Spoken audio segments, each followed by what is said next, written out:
Cette passion de la peinture, elle a commencé, c'est-à-dire que depuis l'âge de 12 ans, je dessine. Donc 12 ans, après il y a eu la pastel, et puis bon, arrivé à la pastel, le hasard a fait que je suis arrivée en Guadeloupe. Donc le dessin m'a amené à voir beaucoup d'expositions, faire connaissance de beaucoup de peintres, savoir ce que c'était un peintre, parce que j'étais vraiment ignorante. C'est-à-dire, je suis arrivée vraiment dans la peinture avec les mains vides, sans bagage, sans rien. Et puis il y a un personnage qui est rentré dans ma vie qui s'appelle Alain Caprice, où j'allais voir plusieurs expositions. Son travail m'intéressait, sa façon, ses sujets. Donc je lui ai parlé, une parole en une autre, et il me dit, je me confie à lui et je lui dis, je fais en fait de la pastel. Et il me dit, écoutez, si vous faites de la pastel, vous pouvez faire de la peinture. Donc Alain m'a poussé dans la peinture. Donc lui, je lui ai demandé ce qu'il il prenait comme peinture. Il m'a dit, je me sers de l'acrylique. Donc j'ai essayé l'acrylique, j'ai trouvé que c'était une matière très intéressante parce que je me suis aperçue que quand je faisais mon travail, il fallait que j'aille très vite. Je n'avais pas le temps de traîner. Ma création était là, il fallait que je crée tout de suite. Et il fallait que ça sèche tout de suite.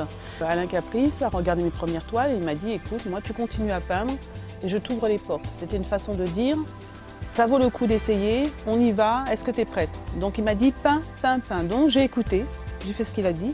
Et donc nous sommes arrivés à la première exposition qui s'appelait Entre ciel et terre.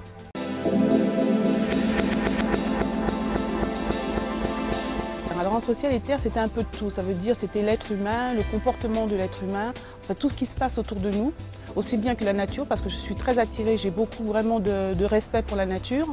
Donc c'était vraiment parler un peu de tout ce qui me concerne et ce qui concerne les gens. Voilà, le comportement surtout de l'individu.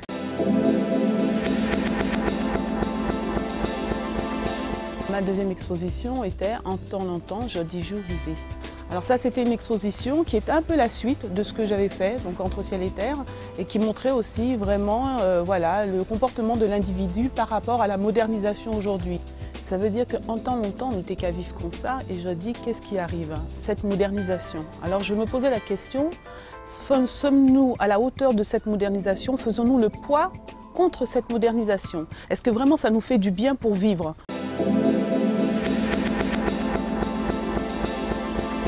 Il y a eu une troisième exposition qui était Case en nous, qui aussi fait la beauté du pays, c'est-à-dire ces petites cases créoles qu'on voit qui accompagnent et qui malheureusement partent aujourd'hui. C'est quand même le patrimoine de la Guadeloupe. Pour moi, la case créole est en train de mourir. Donc il faut prendre, peut-être avoir une conscience. Donc moi, en me levant le matin, je m'aperçois que maintenant, on a du béton autour de nous et on a beaucoup de cases créoles qui sont abandonnées. Donc je pense qu'il faudra aller au secours de cette case créole parce qu'on lui doit du respect à cette case créole. C'est-à-dire qu'en temps longtemps, on va dire, en temps de l'esclavage, c'était quand même un toit, on était content de l'avoir. Donc je dis pour le respect de la Guadeloupe, pour le respect de cette case créole, pour le patrimoine, pour beaucoup d'autres choses, il faudrait garder cette case créole. Alors pourquoi pas aujourd'hui en faire des cases pour les artistes, c'est-à-dire pour les peintres, pour les enfants qui aiment la peinture, pour le monde artiste, pourquoi pas donner une case créole à chaque personne qui l'arrange à son goût, puis en faire des points de repère un peu dans la Guadeloupe pour pouvoir remonter cette case créole, lui donner une autre cotation, une espèce on va dire enfin lui faire comprendre qu'elle existe encore, qu'on a besoin d'elle, ce qui n'est pas le cas aujourd'hui.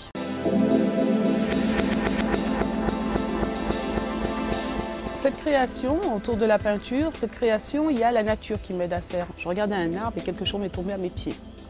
Et en regardant ça, je me suis dit pourquoi pas créer quelque chose. Et puis à partir de cette chose qui est tombée à mes pieds, je me suis dit bon, pourquoi pas faire un bijou. Et aujourd'hui, c'est vrai que je prends les arbres, je prends toutes les graines des arbres, je prends les écorces et je m'amuse à faire des bijoux. La nature nous donne pas mal de choses, c'est-à-dire il y a des graines, il y a des feuilles maintenant, je travaille avec le flamboyant, je travaille avec le tulipier. Je travaille avec le coco, on fait de très très beaux bijoux. Donc tout ça, c'est des choses que vous brûlez, que vous jetez, moi je les récupère pour pouvoir en faire de jolis bijoux en tout cas. Il y a beaucoup de créations autour de cette nature, ce qui me permet de la respecter aussi.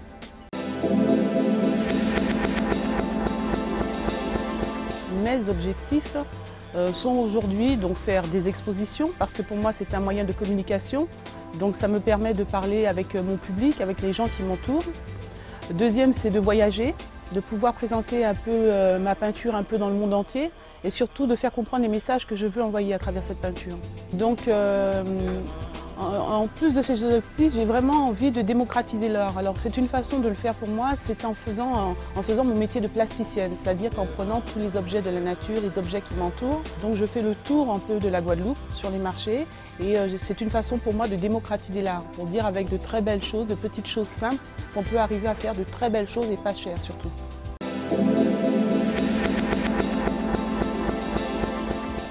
Les inspirations artistiques, les inspirations artistiques, c'est un peu tout le monde, hein. C'est ce qui m'entoure, hein, mes inspirations. Hein. Moi, je me dis, si aujourd'hui tu n'étais pas là, peut-être qu'à la suite de ça, je vais créer une toile.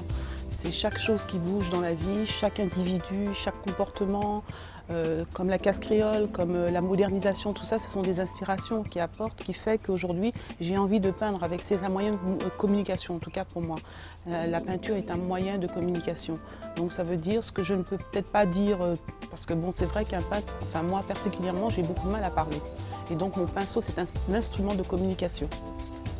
Et une fois que je peins, je pense que je n'ai plus rien à dire. Aujourd'hui, je fais beaucoup d'efforts pour pouvoir parler, parce que je me dis, en regardant la toile, je vous ai dit ce que je pensais, je vous ai dit ce que je voulais, et je vous fais comprendre que voilà, on va dans ce sens-là. Alors il faut savoir que ma peinture, elle se compose d'un petit bonhomme.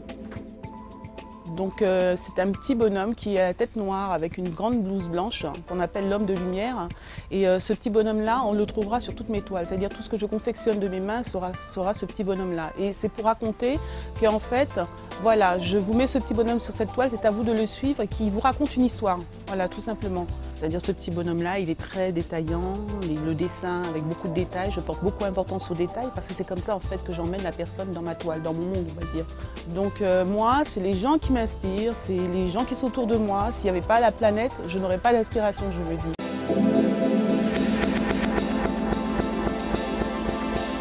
Donc moi, c'est vrai que je suis dans mon monde, un monde très particulier. C'est-à-dire que je rentre dans mon atelier, je sors de mon atelier, je suis encore dans mon monde. Je rentre chez moi pour avoir ma vie familiale, je suis encore dans mon monde à moi.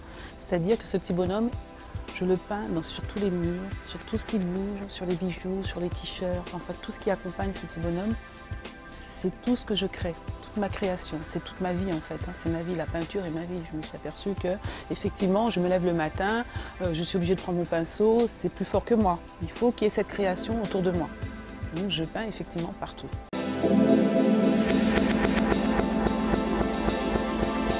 L'art de Guada aujourd'hui est de plus en plus intéressant. Moi je trouve que là, on commence un peu à s'exploser, on commence un peu à s'amuser, on commence à récupérer des choses. On a de plus en plus de gens qui essayent de se réunir pour former des groupes, pour pouvoir se faire entendre au niveau de l'art Guada. J'ai pas l'impression qu'aujourd'hui on est encore vraiment reconnu.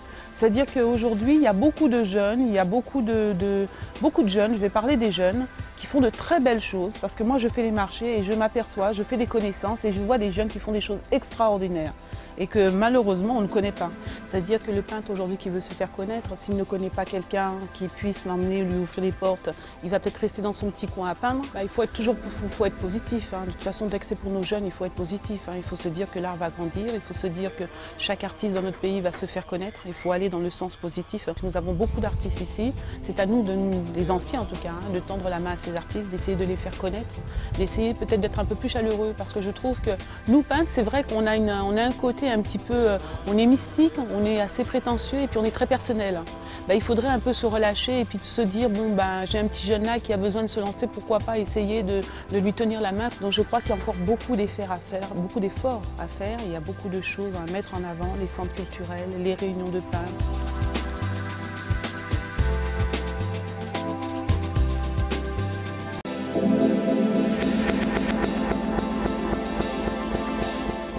La nature aujourd'hui avec les jeunes, moi je leur dis de respecter un peu tout ce qui les entoure. C'est-à-dire respecter un arbre. Il ne faut pas voir un arbre comme ça, comme s'il avait l'air de ne pas bouger, comme s'il était mort. Un arbre ça respire, sa vie c'est quelque chose de sain, c'est quelque chose qui vous accompagne, c'est quelque chose qui vous donne une certaine énergie.